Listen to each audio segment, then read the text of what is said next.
You're watching Newsday TV. Thanks for joining us. I'm Ken Bufa. 2 children were killed at a Catholic school shooting in Minneapolis today.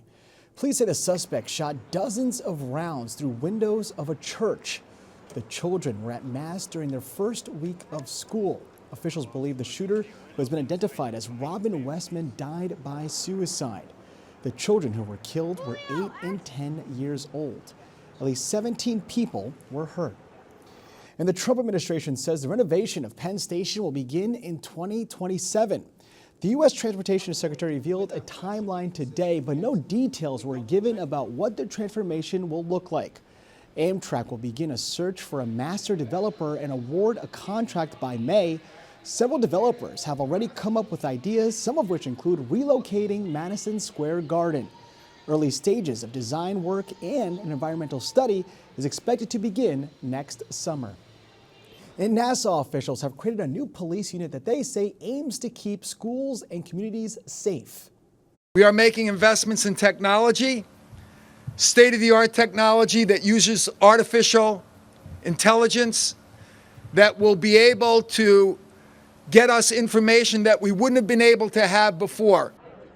The technology includes new license plate cameras that can track every vehicle that enters the county.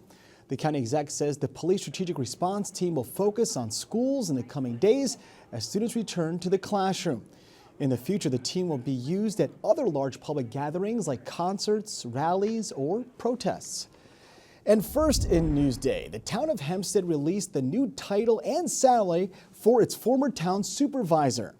Don Clavin Jr.'s new position is a community services representative. The new salary is the same as his supervisor salary, which is roughly $179,000. Clavin resigned from his role earlier this month. All right, let's take a quick look at tomorrow's weather, shall we? And it's supposed to be another gorgeous day with temps in the mid-70s. We'll have cloud and sun overhead. And of course, stick with us for that 7-day forecast coming up later in the broadcast.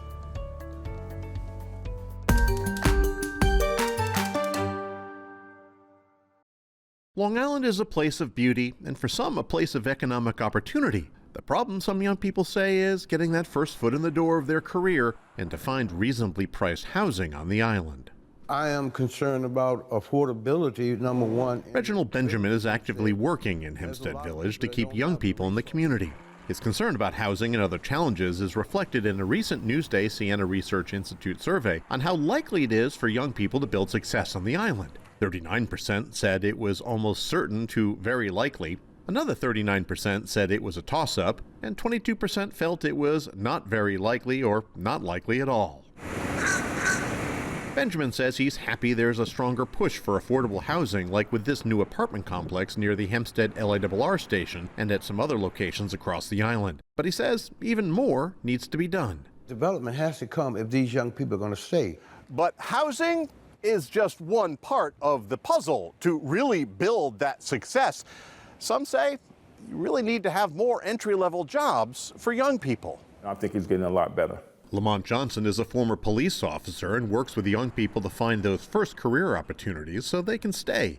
He's optimistic about the future for young people and says education is key. We have to do a better job of providing opportunities, a better job of our graduation rate.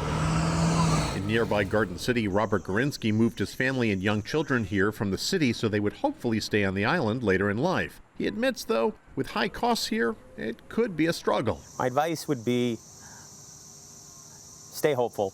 But he says the island can be very attractive to some and hopes young folks won't be drawn to other parts of the country because of lower costs. I feel like this town in particular has very strong roots, and that young people who grow up here really have the calling to come back. In Garden City, Andrew Enger, Newsday TV.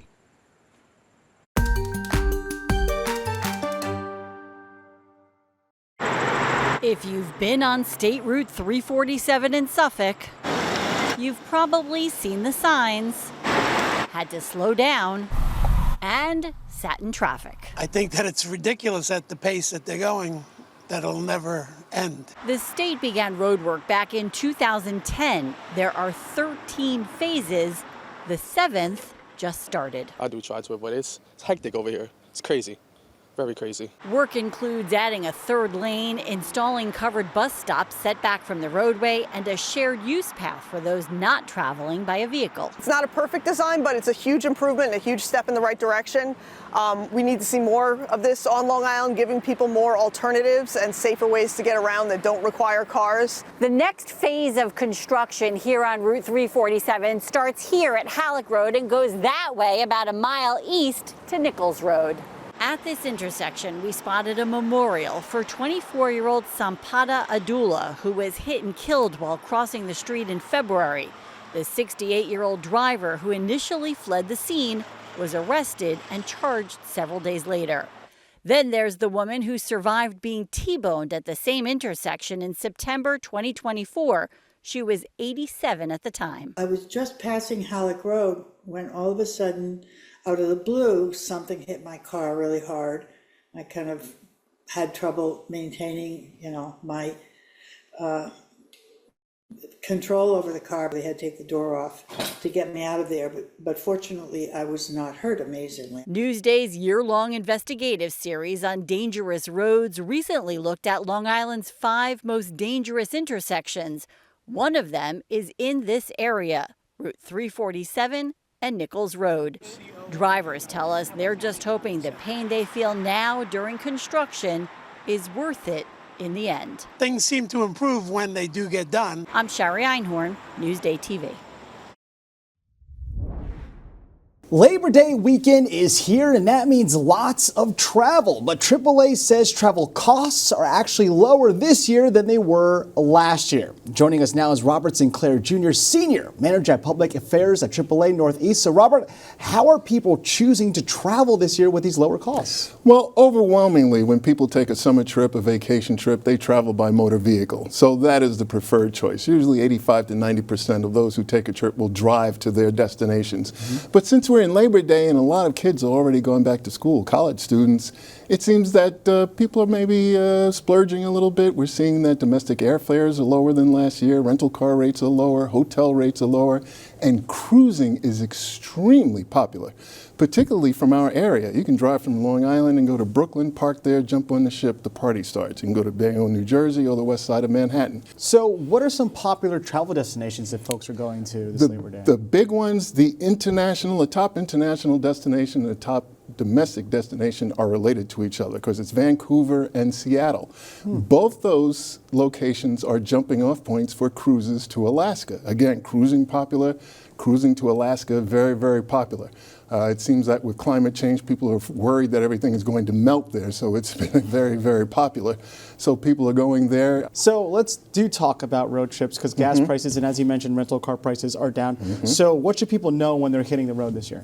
Probably the worst days to travel, the worst times to travel are going to be the Thursday and the Friday before the Labor Day weekend. The earlier you're traveling, the better, particularly on the Saturday of the weekend.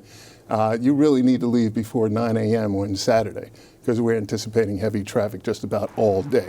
Thursday and Friday, you're going to get a mix of people traveling to our area, traveling through our area, traveling from our area. So the afternoons are going to be very busy, starting about noon or 1 p.m. So if you can travel outside those times, it would be best.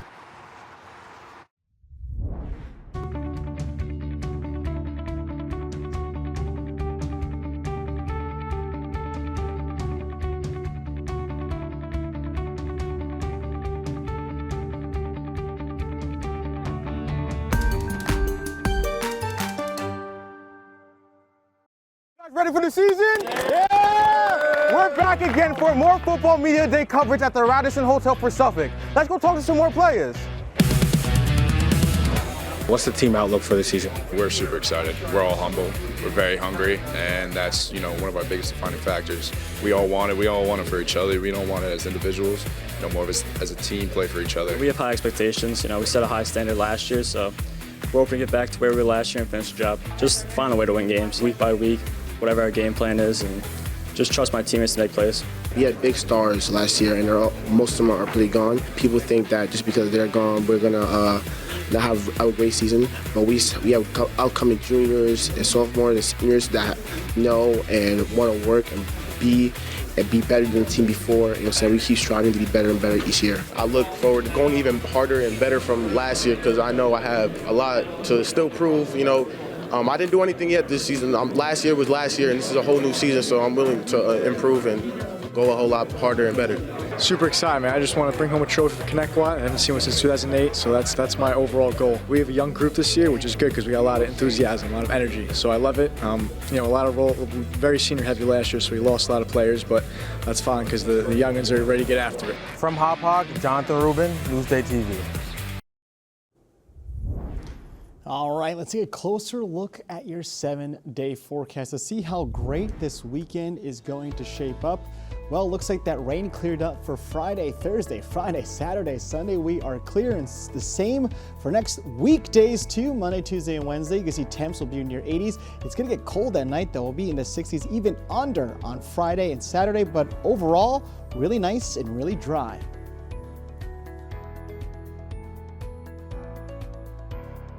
Long Island weather is brought to you by Sun Nation Energy, helping Long Island homes and businesses save with solar for over 20 years. For more on the stories you've seen here today, head over to Newsday.com and click Get More below the Newsday TV video box. I'm Ken Buffa. More news coming up.